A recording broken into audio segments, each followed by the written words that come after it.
Hai, salam guru penggerak.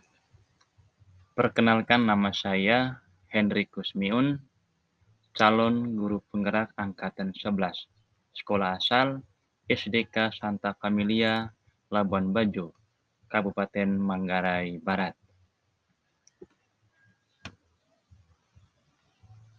Pada kesempatan ini, saya akan menjelaskan tentang koneksi antar materi pada modul 1.1, yaitu kesimpulan dan refleksi berdasarkan pemikiran Ki Hajar Dewantara.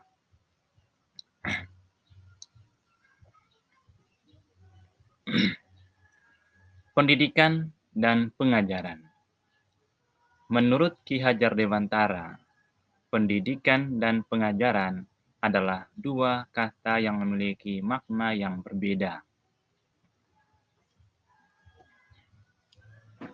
Apa itu pendidikan dan pengajaran? Pendidikan merupakan kegiatan menuntun segala kodrat yang dimiliki anak agar ia mampu mencapai keselamatan dan kebahagiaan yang setinggi-tingginya, baik sebagai manusia maupun sebagai anggota masyarakat.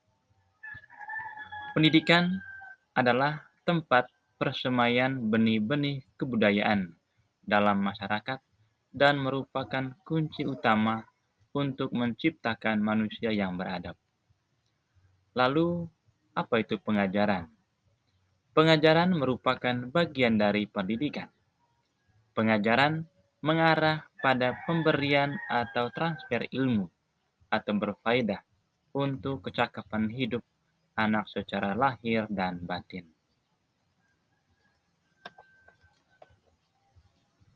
Tujuan pendidikan dan pengajaran.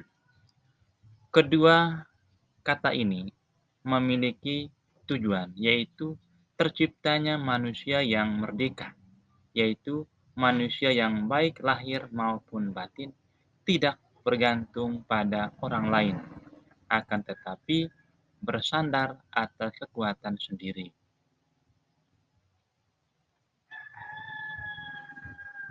Peran pendidik.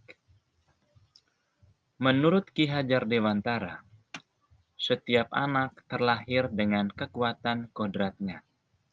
Maka peran pendidikan adalah bukan menuntut, melainkan menuntun tumbuh atau hidupnya kekuatan kodrat yang ada pada anak-anak agar dapat memperbaiki lakunya. Melakukan praktik pembelajaran yang berpihak kepada siswa dan mempertimbangkan kodrat alam dan kodrat zaman dengan tetap mengutamakan kearifan lokal sosial budaya Indonesia.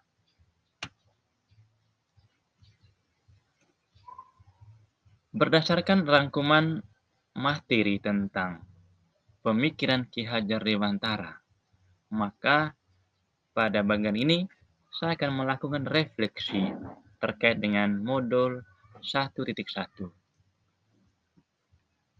Yang pertama, kepercayaan atau hal yang saya percayai sebelum mempelajari modul ini. 1. Menuntut siswa harus sesuai dengan keinginan saya sebagai guru, bukan kebutuhan siswa. Yang kedua, siswa sering diposisikan sebagai objek dalam pembelajaran dan patuh kepada guru. 3. Siswa lebih pasif. Keempat, saya lebih dominan menggunakan metode ceramah dalam pembelajaran. Yang kelima, interaksi di kelas hanya satu arah karena siswa lebih banyak mendengarkan guru. Inilah yang terjadi sebelum saya mempelajari modul ini. Yang kedua, pemikiran atau perilaku setelah saya mempelajari modul ini. Berdasarkan materi yang saya pelajari, maka ada beberapa hal yang menurut saya sangat berharga bagi saya. Yang pertama, guru bukanlah satu-satunya sumber belajar bagi peserta didik, melainkan guru bertugas untuk menuntun peserta didik untuk bertumbuh dan berkembang segala potensinya sesuai kodrat anak-anak. Yang kedua, setiap peserta didik adalah pribadi yang unik. Karena keunikannya, maka guru perlu merancang dan melaksanakan pembelajaran yang berpihak kepada peserta didik dengan cara menggunakan metode pembelajaran yang menarik, menggunakan alat peraga yang sesuai dengan, dan meningkatkan motivasi belajar siswa. Dan jangan lupa memanfaatkan lingkungan sekitar sebagai sumber belajar. Yang ketiga, saya sebagai guru memperhatikan semua aspek pembelajaran, baik spiritual, kognitif, afektif, psikomotor, sosial, dan budaya. Yang keempat, saya sebagai guru perlu merancang dan melaksanakan pembelajaran yang memungkinkan siswa untuk aktif, bebas berekspresi, menyampaikan pendapat dalam pembelajaran.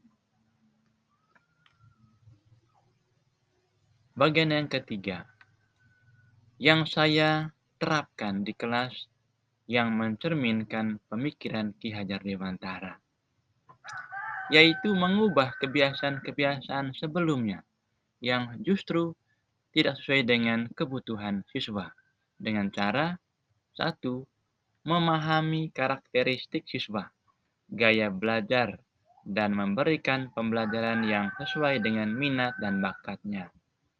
Yang kedua, menggunakan metode pembelajaran yang bervariatif, aktif, inovatif, dan memanfaatkan teknologi dalam pembelajaran.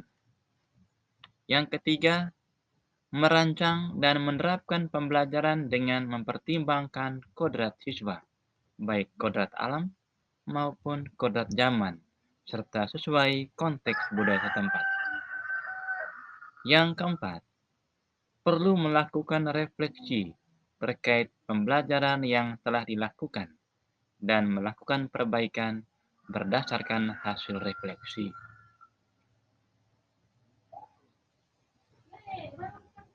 Demikian koneksi antar materi pada modul 1.1. Semoga materi ini bermanfaat bagi para pembaca. Untuk itu, saya mengucapkan terima kasih. Salam guru penggerak.